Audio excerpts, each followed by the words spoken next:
మీ మోకాల నొప్పులకు ఎటువంటి సర్జరీ లేకుండా ఎపియాన్ పెయిన్ క్లినిక్ అందిస్తున్న అత్యాధునిక చికిత్స.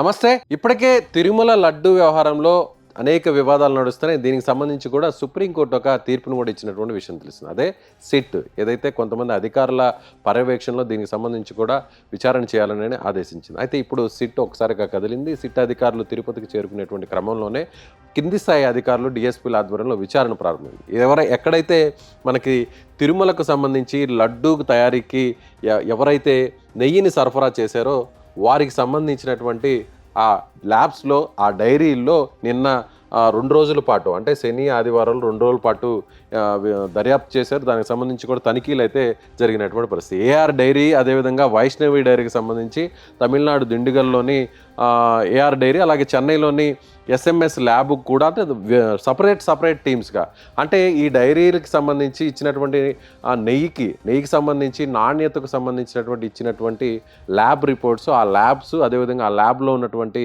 ఎవరైతే నిపుణులు ఉన్నారో వారికి సంబంధించినటువంటి వివరాలు అక్కడ ఉన్నటువంటి డేటా ఆ రిపోర్ట్స్ పర్టికులర్గా ఆ డాక్యుమెంట్స్ వీటన్నిటినీ కూడా సీజ్ చేసి అక్కడ సేకరించినటువంటి పరిస్థితి. అంటే మరొక ఏదైతే ఈ 2 డైరీలతో పాటుగా సిట్ అధికారులు ల్యాబ్స్ను కూడా తనిఖీలు చేసినటువంటి పరిస్థితి. అంటే ముఖ్యంగా వైష్ణవి డైరీకి కానీ ఏఆర్ డైరీకి కానీ నిజంగా అది పాలను ప్రాసెస్ చేసి వెన్నను తీసేటువంటి ఎక్విప్మెంట్ ఉందా, ఒకవేళ వెన్నను తీస్తే ఆ కేజీ వెన్నలో నుంచి నెయ్యి ఎంతవరకు వస్తుంది, నెయ్యి ఎంత పర్సంటేజ్ వస్తుంది, వీటన్నిటిని కూడా కూలంకుషంగా అక్కడ డీటెయిల్డ్గా అక్కడ వారైతే మాత్రం తనిఖీలు చేపట్టారు, విచారణ చేపట్టారు. సో సిట్ బృందం త్వరలోనే తిరుమలకు రాబోతుంది. దీనికి సంబంధించి కూడా క్రింది స్థాయి అధికారులు అయితే మాత్రం మొత్తం 5 టీమ్స్గా సపరేట్ అయ్యి అక్కడ మొత్తం కూడా ల్యాబ్లు ఎవరైతే అక్కడ ల్యాబ్కి రిపోర్ట్స్ ఇచ్చారో ఆ ల్యాబ్లో నుంచి రిపోర్ట్స్ ఇచ్చారో ఆ ల్యాబ్స్ అదేవిధంగా ఏఆర్ డైరీ వైష్ణవి డైరీ ఈ 2 డైరీల్లో కూడా అధికారులు సపరేట్గా తనిఖీలు చేశారు. సో త్వరలోనే దీనికి సంబంధించినటువంటి విచారణను దర్యాప్తును పూర్తి చేసి వాస్తవాలను నిగ్గు తేల్చాలని